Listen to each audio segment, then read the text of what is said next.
views and opinions expressed in the following program are those of the hosts and guests, and not necessarily those of the staff and management of WWDB-TV. Como, como, shine your light. Come on out and shine your light. Hi, welcome to Good Medicine. I'm Counselor Holly Davis, and we're live in Las Vegas on WWDBTV Las Vegas. And we would have been here about 30 minutes ago, but I just got off the 15. Oh my goodness. Do not go on the 15 if you're in Las Vegas. I've never seen it so nasty. It really was. It was crawling at like, I don't even know. I don't even know if we were going a miles per hour. It couldn't even be clocked. So, anyways, that's okay. Just, this town is really, really growing. And so just stay off the 15. Anyways, I can still be happy, though. I can still be happy. You can still have joy. Just tell your friends not to go in the 15. So today we're going to talk about some of the highlights that we experienced on Good Medicine in 2019. And these were some of the programs that had a lot of viewers, a lot more viewers than some of the other things that I covered. You'd be surprised on what some of those topics were. You're just antsy to know, right? What were those topics? So it's going to be the top 10 topics that we talked about plus one. I'm going to throw one in just because I can. Top 11 doesn't sound as cool, but the top 10. And some of the things that we didn't talk about or that didn't seem to have as much chutzpah and panache, it seems to be like the anxiety, the bipolar, attention deficit debunked. And I understand that because in my own practice, I don't talk to people like, so let's really just talk all about your depression. Let's find out why you're so anxious and go into that anxiety, or even with addiction. What I like to talk about is the things that we're going to be talking about on today's program to get people through that. So here's some of the topics about Good Medicine today that seem to be really enamored most by our viewers, and that was the happiness show. Of course, everybody wants to be happy. The secret life of your self-esteem, everyone struggles with that, believe me. Body image, I love me not. What would your life look like if you loved yourself a little bit more this next year? The laziness show, the boring show, holistic counseling and the stigma behind counseling. Let's get rid of it. The peace of mind show, and I really do believe that if we had more peace of mind, we'd have more world peace. Thriving against all odds, learning to overcome, and life fulfillment. What am I going to do when I grow up? So we're just going to hit the highlights on those shows on today's Good Medicine. And I wanted to do a plus one, and that was the program that we talked about, the end of life, where to begin when you are at the end. So interestingly, this week we experienced a loss of life during the weekend. And when I say loss of life, loss of physical life, I don't believe that your energy can ever go away from this planet, and neither can your mark on this planet, neither can the love that people have for you or that you have for others. That can never be erased. Love never fails. It never, ever goes away. Nothing, not life, not death, can ever take that away. So the thing about death is that, yes, we mourn and we grieve. We grieve for a future loss, especially if it was a young person. Like this weekend, we lost a very young man who was just bigger than life. And so I don't know if our world could contain him or not. But what we learned was the lesson about death. It's not something that we can be in resistance or fear about and move on smoothly. What we can do is learn. And what we learn the most from life, because it doesn't escape anyone, from death, is it doesn't escape anyone, right? You have to die and you have to pay taxes. Those are the two things we all have to do. But what we learn is we learn to live. Truly, truly live and love one another when we've experienced someone passing and transitioning on. And my personal experience, I think this is something I specialize in my practice as well as I've experienced a lot in my life with death, is that it taught me to be a better person, a more loving person, and to give love, because you don't know when it's the last time you're going to see that person, or if somebody's going through something horrendous and you just give them a smile, the bouquet. A good friend of mine used to call it, just give them the bouquet and just tell them, hey, you know what? I hope you're having a good day today. I just really feel led to tell you that I want you to have a good day today. You know, when you share and you're vulnerable like that with people, you never know. It could change their lives. So that's the plus one is what we learned about death. And that program is where to begin at the end. So go check that out. You're going to go to www.WWDBTV, click on programs, head over to Good Medicine, and all the year's programs are going to be right there for you. Okay? So the happiness show. The happiness program, it was a program that a lot of people were very interested in. And I believe that you know what you can do to make you happy. You know what it takes to make you happy, and only you know what it takes to make you happy. I can't make you happy. Your therapist can't make you happy. Your lover, your kitty, your dog, your best friend, your children, your car, your career, none of those things can make you happy. They're fleeting. They're here today and gone tomorrow, just like life.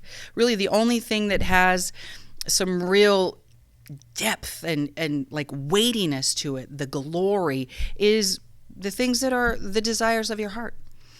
And I believe that sometimes this life gets so harried and hurried that we don't get to hear that, and it gets drowned out and it gets more quiet and we lose that. So what I teach about happiness is, what makes you happy? You're free to dig and look and listen and hear those things that make you happy, and just start writing them down. Write a list of all the things that make me happy. Hubba Bubba Bubble Gum. Coffee makes me happy. Nothing makes me more happier than a good song. A great song, a great program, something that helps me learn. So you already know the things that make you happy. So the happiness show is talking about going in, listening to your heart. I always turn it back to no one else can tell you your truth. Go back in, listen to the heart, really get still, really get quiet, and write down the things that make you happy. Not the things you don't like. We hear enough about that on the planet. The things you love and you want more of in your life. Write it down. And it's not enough to just write it down and make a vision board or the life list. You have to believe that you're worthy to receive. I am worthy to receive. Just start writing them down. Feel free. It's really funny. I ask people to do this all the time. I'm like, write a life list of things you want. And what would be the first thing on your list? And I always get, I could belt out a million things right now that would make me happy. Go for it. I'd like to learn Spanish. I'd like to go on a hot air balloon. I'd like to see Paul McCartney in concert. I'd really like to go to a Golden Knights game because I haven't gone yet. I'd really like the traffic to flow much better in Las Vegas without all the harangue and bother and keeping our tires. There's things. It's little things. It's just coffee with a friend, going to lunch with a friend, hearing from an old friend. You can think of a million different things and just start writing them down. And then, you can always be the choice of happiness for another person as well. Okay, the next show that seemed to have a lot of interest was The Secret Life of Your Self-Esteem.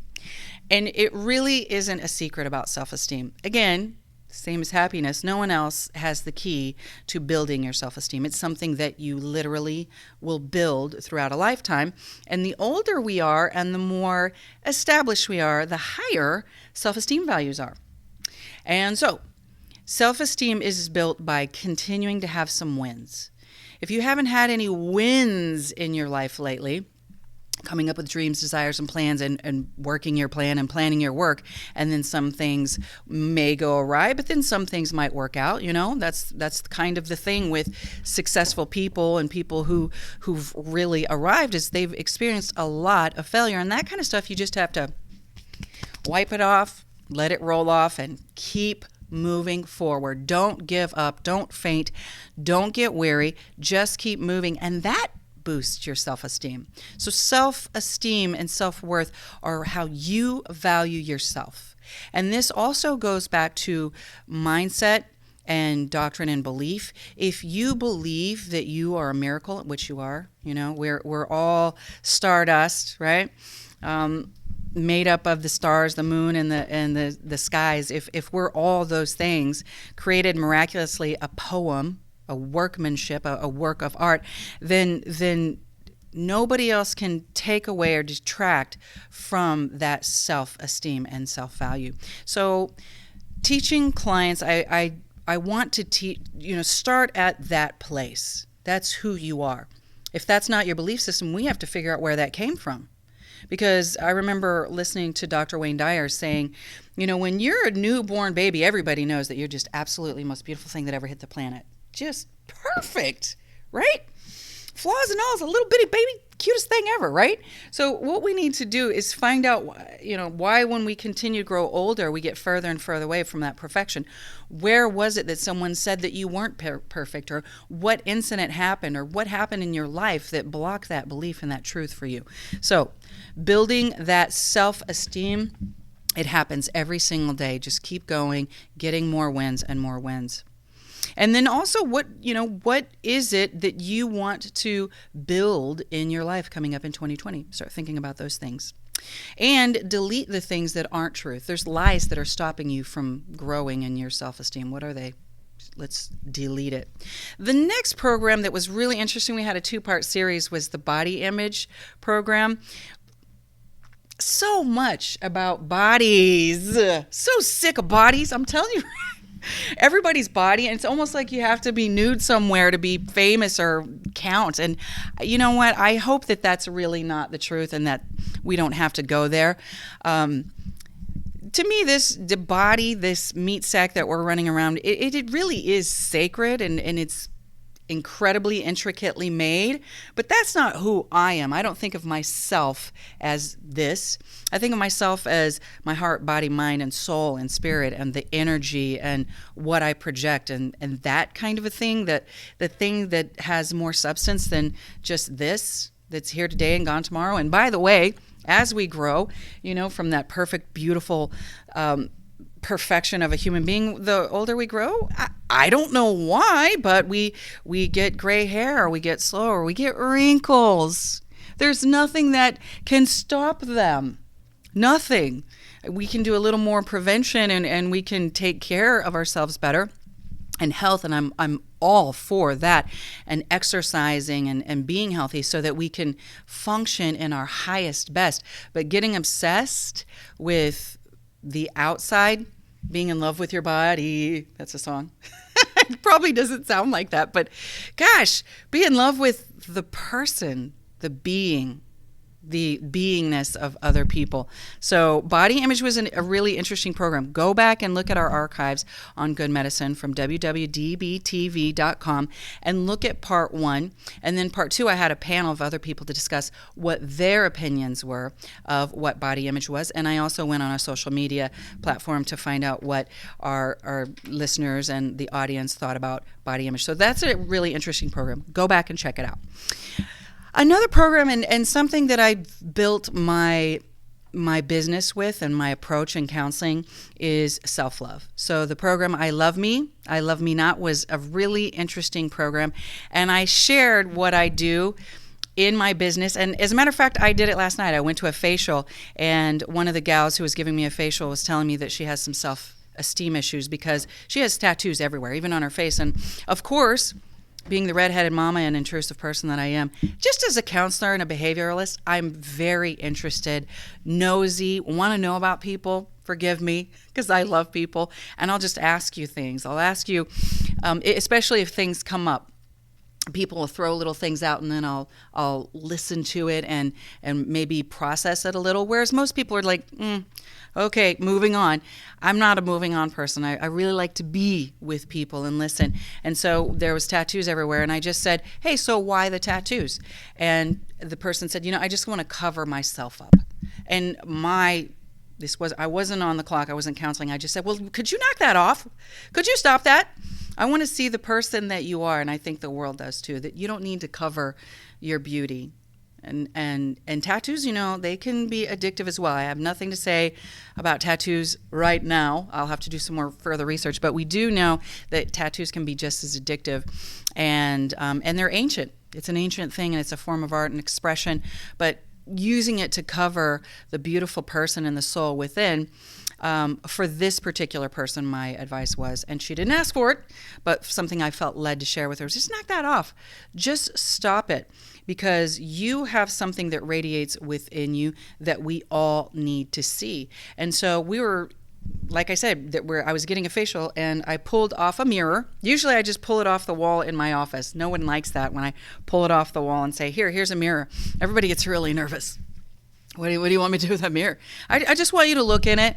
So this is what happens almost 99.9% of the time. People look in the mirror, and what's the first thing they do?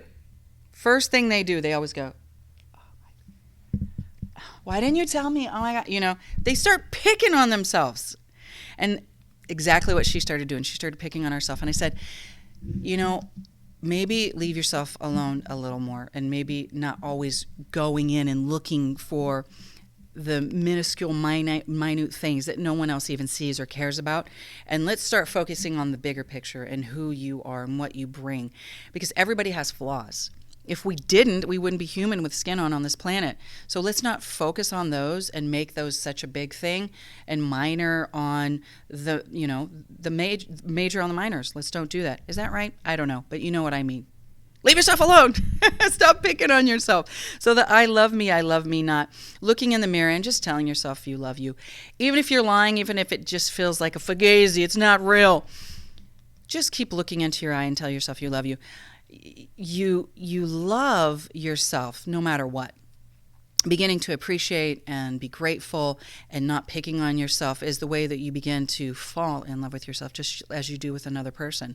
When you're falling in love with someone, you think about that person a lot. You want to buy that person something. You want that person to be comfortable. So that's how I teach the process of loving yourself, falling in love with yourself. And it will be a process that you will be working on for the rest of your life. But the start is knowing that it is okay to love yourself. Love God, love your neighbor as yourself. Those kind of go together. So the more I love myself, more likely the more I'm going to love others. And the more I don't love myself, the more I'm going to cut myself off from other people. So it's paramount. It's the most important thing to learn to love yourself. So if you want to hear more about that, go check out the program. The Laziness Show was an interesting show. Lazy, I looked that word up, and lazy just means I'm not going to put energy into anything right now. So lazy is not a bad word. I probably wouldn't call somebody, hey, lazy. I'm not talking about you. But I probably wouldn't say that to someone. It's just being aware of what you're putting your energy into and expanding and expounding so much energy on things that aren't important. Doing, spinning your wheels, you're really not getting as much done as if you would take time for quietness of the soul, dropping in, getting some downloads, plugging in. It's like plugging in your phone at night. You get the downloads, you get backup so you can be energized to go on the next day. This is my philosophy, my belief system, not pressing it on anyone else, but this was what works for me. As a mother of 5, and a full-time career, starting new businesses. I'm working on a PhD. I have a few books. I feel like sometimes when I'm doing more, I kind of get more done. But the reason why is because I'm doing it with visualization, thinking, and creating. And you will not be creative. You will not have that creative source and have those creative outlets if you don't take time to stop, to think. If we keep going and going and doing and doing and doing and going and going, you will never get those $1 million ideas, that creativity, those great ideas that we're all entitled to. We all have the ability to come up with beautiful gifts of creation. And so in order to create, think about what you're spending your energy on, and it's okay to be lazy. It's okay to have downtime. And that, quiet is the key to wisdom, health, wealth, and blessing. So you can go in and hear that inner voice. Always go back to that inner voice, the inner heart, going back to you.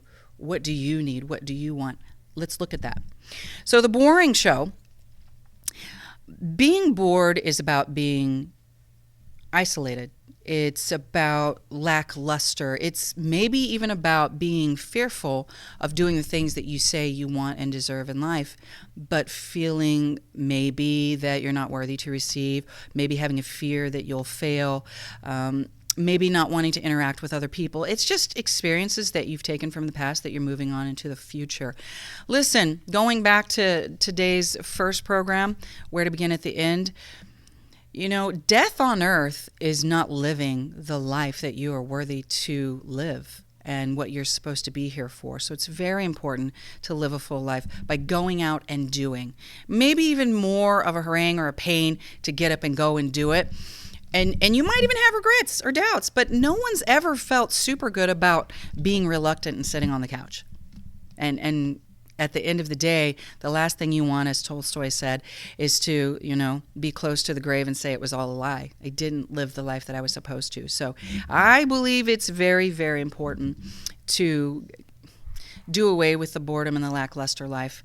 It's about using your mind, your brain, and your creativity and your gifts. That's what you're here for. We need your gifts on this planet. That's all I'm going to say about that. Holistic counseling and the stigma of counseling. Here's the bottom line on counseling. 8 out of 10 people are on some kind of medication for anxiety or depression. Panic attacks, word of the year, right? Everybody's having a panic attack, a statement of the year.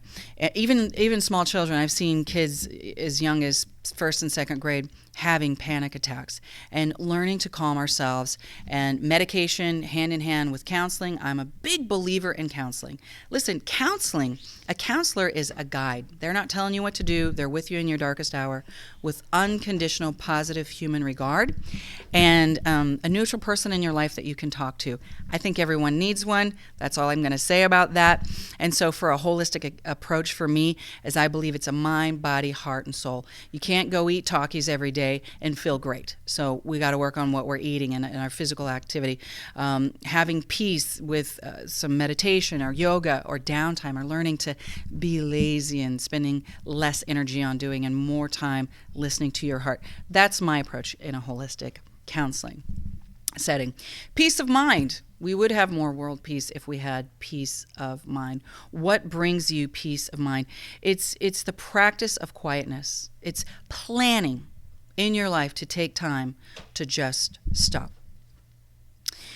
Thriving against all odds, overcoming. What is your plan to overcome? You got to have a plan, because you are going to fail. If you live on this planet, if you ever tried to do anything, you're going to fail at things, and that is okay. I think that's one of the biggest keys to overcoming, is it's okay. I never plan to fail. I don't even put that in the equation, but when I do, I don't stop. But I do have some plans in place. What are those encouraging songs that you have? Who are those encouraging people? Where are those encouraging, beautiful places, even if it's in your mind, your happy place, that place that you can go for quietness and revitalization? And how do you overcome? Have you ever had a plan before? What got you through in the past? Let's look at some of those things. And then life fulfillment.